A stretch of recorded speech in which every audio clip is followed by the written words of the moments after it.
Well,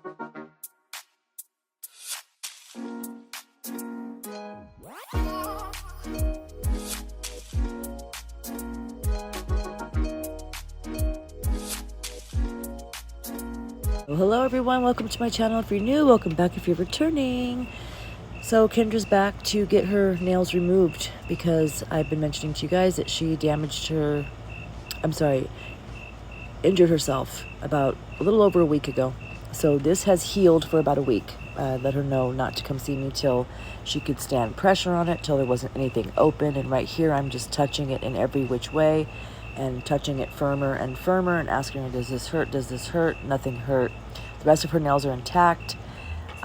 She got this set from me a little over 2.5 weeks ago.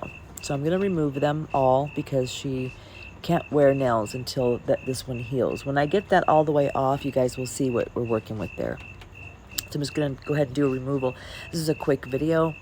I just didn't want to do this service and not put it up. So that's what I'm showing you here. You guys have noticed how her natural nail is starting to curve inward underneath there. This is another reason why I remove sets completely after the 3rd or 4th time. So I don't have to go under there and like thin out or destroy the natural nail. I'd rather just take them all the way off. That's not why I'm doing it here, but that's a reason why I do that.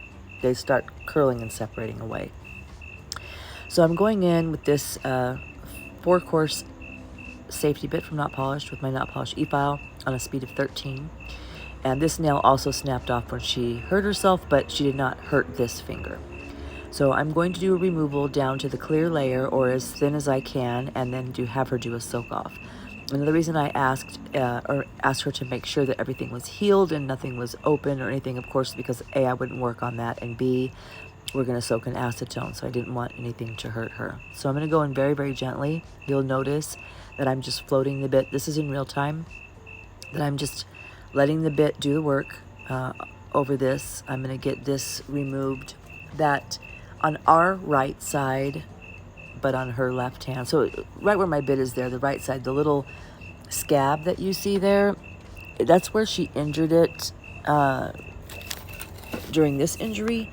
But if you remember, probably about 4 months ago, she has had a bruise on this finger that's been growing out.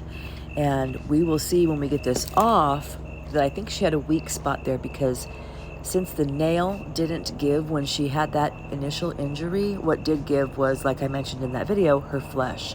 So her natural nail had lifted from her skin under that bruise. But of course, we couldn't see that until that bruise grew out to her free edge. And that's where we're able to see the separation. And I mean the separation of her nail, her natural nail, from her skin underneath. So when I get this soak off, you'll see that. By the way, this part of the removal is sped up twice. And another reason I'm having this video up is because when we do see what we're working with, when we get that nail soaked off, is a piece of her nail actually peeled off where there was just like skin exposed. Nothing bleeding, nothing raw or painful or anything like that, but she was going to have a jagged area.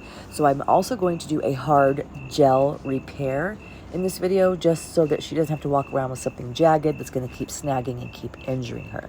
So I'm going to show that to you guys as well. Alright, so right now I'm wiping off the injured one. It's just come out of the acetone and I'm going real slow. I'm asking her if it hurts or anything, and she's like, no, none of it hurts or anything.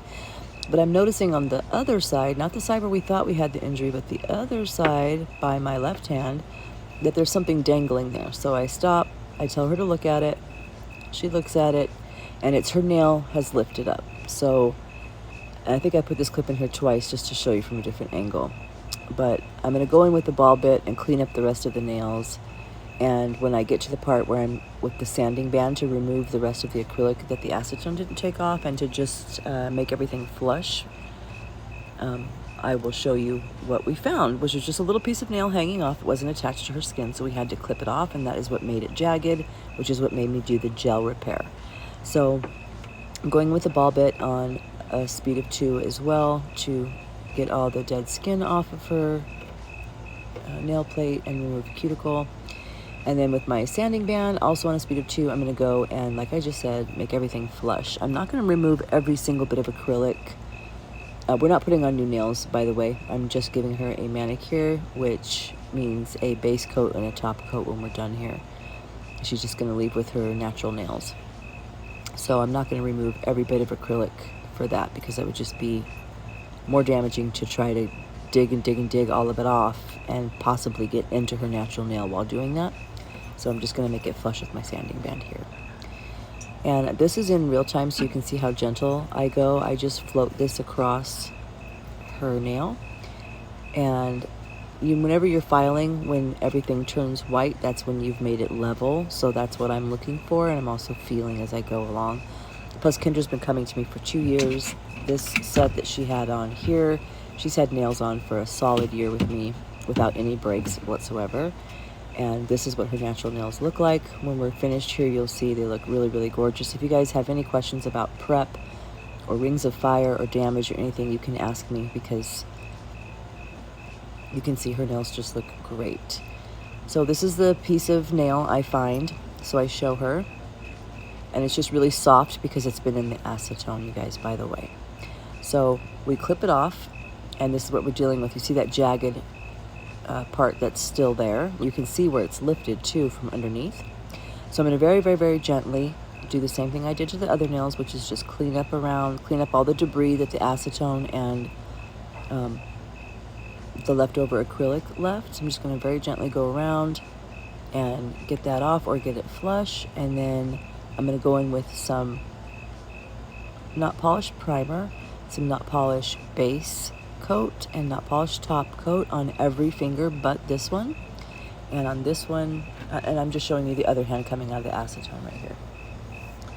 On the damaged nail, though, I'm going to go in with Young Nails Protein Bond, Base Gel, and Flex Gel, which are just basically a base coat and a top coat for, I'm going to build her a gel nail. I'm not going to replace the piece that we clipped off because there's nothing for it to adhere to. So I'm just going to smooth out that jagged edge. So she will still have like a clip of nail missing from that side, but it won't be jagged and catch on everything in the meantime while it grows out. And you guys will see what I mean when we get there. But I thought this would be, I know it's just a short video, I just thought it would be interesting to show you how to repair something like this. And, you know, like I said, it doesn't look the prettiest or anything. So I'm just going through and doing that same procedure to all of these nails. And I am going to be doing my nails tomorrow, so you can look forward to that video next. I know I have some swatches and other things to get out to you guys, but I've been dying to do a set of nails on myself, so that is coming up. I can't wait to get in my nail room because I finally have some time to do that. So here are the products I mentioned to you that I would be using. So I'm going to take some swipe and really clean up her nail plate. This is the Profiles Backstage Sponge Buffer that I mentioned to you guys all the time, and I use it a lot, but I don't really show it very much, like how it actually looks. So I just wanted to let you guys have a look at that. I also want you guys to take a really good look at the injured finger, which is the middle finger on this hand. I want you to look really closely at her cuticle area, because at some angles it literally looks like it's bleeding and red and raw, but it isn't. Kendra just has extremely sensitive skin. Her skin turns red at the slightest touch. So there are some angles during this that even I had to like zoom in and look and be like, did I cut her? Because it was just bright red right there. So when I do stop the video, I want you to just notice that it's not hurt. Everything's completely intact and fine. And I'll also, by the way, I did say this already, but nothing on her fingers were hurting. It's been a week since this injury, and she wasn't in any pain or anything like that. I'm just saying that because there might be someone, you know, who doesn't do nails or new on here watching this and not really understand what I'm doing. But all of this is very safe, and actually letting her leave with that jagged would have been more unsafe than me repairing it, because it would have caught on the very first thing she touched, her jeans, her purse, whatever, and ripped it farther. So anyway, I'm going in with the Not Polish Triple X Bond on all the fingers that I'm just going to be using the base and top coat from Not Polish on. And that middle finger, as you noticed, I avoided because I'm going to go in with Protein Bond from Young Nails. Now this is going to be the base gel, which is like a slip layer or a base coat, but it is hard gel. It does not soak off, and it is just going to give me my initial smooth layer like a base coat to start what I'm doing. So you'll notice that I'm making a one smooth layer across all of it. And then on that jagged edge, I'm just going to pay a little extra attention and just making sure that I have that area covered and kind of sealed. And I'm going to put her in the lamp on low heat, 90-second. And if you guys don't know what the 90-second feature is on your lamp, what that does is it starts off, it's especially for gel nails, meaning when you're using builder gel or hard gel, because if you stick hard gel in a lamp just straight out on full strength 60 seconds, it could burn. So the 90-second setting is better option for that, because it starts off at a very slow heat and gradually increases to full heat, and it takes 90 seconds to do so. So it's in there longer, it cures them 100%. If you're using a thin layer, if you put too much, like a thick glob on there and don't really take your time doing it, it could still burn you. But she didn't experience any heat spikes with that setting. So that is how I did that. Now this is, I'm putting the base coat on her other hand. So this is the Super Base from Not Polish. When the gel nail comes out that has the base coat on it, it has a tacky layer. So I'm going to go right in with this Flex Gel. And this is more hard gel, but this is actually, you can use this to build an extension with a form, with a tip. You can actually build a nail with this gel. So I'm doing the same thing I did with the slip layer or base gel. I'm just doing it a little thicker and making sure all areas are covered. This is going to be her strength here. This is what's going to keep her nail from breaking, catching on anything. And you can see as I'm going around that little square area, making sure I'm sealing her free edge and just making sure that nail's gonna, what's left of it is gonna stay intact until it grows out further. I'm gonna put this back in the light for 90 seconds again. When it comes out, it's gonna have a tacky layer. Before I put it in the light, I'm gonna clean up the edges because you don't want any hard gel on your skin because it will cause lifting. So that's what I'm doing here. I'm taking some swipe and wiping around, making sure there's none on her skin. And then I'm gonna go in with my top coat, which is Gloss It from Not Polish, on all the rest of the nails, and I'll be right back.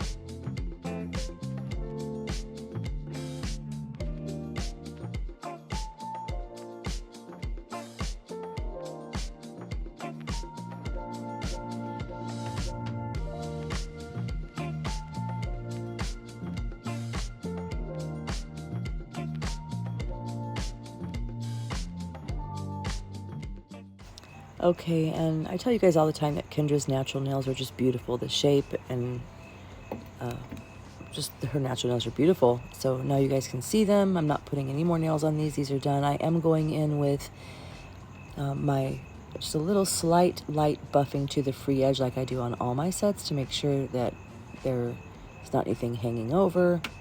And it's just my last step. It's what I like to do before cuticle oil. So this is her left hand. This is how it's going to be look when it's finished minus cuticle oil, and you can see there's no damage. Her nails are absolutely gorgeous. And this is how your client's nails should look. Again, if you guys have any questions about prep or how to make sure your client's nails stay looking like that, let me know. So this is how it looks when it's come out of the light. And I don't know what happened to that footage. I want you to look at her cuticle area right here. You can see as soon as she bends it down and there gets like a little shadow there, it just looks raw, but it's not. So it has a tacky layer, so I'm going to remove that with some swipe. And I don't know what happened to the footage, but I did take my sanding band and go across that nail just to smooth it out, because gel can be lumpy. You're just applying it with a brush. And then I went in with some Gloss It top coat, and here is how the nail looks when it's finished, and here's how her nails looked when she left. See you guys next time. Bye.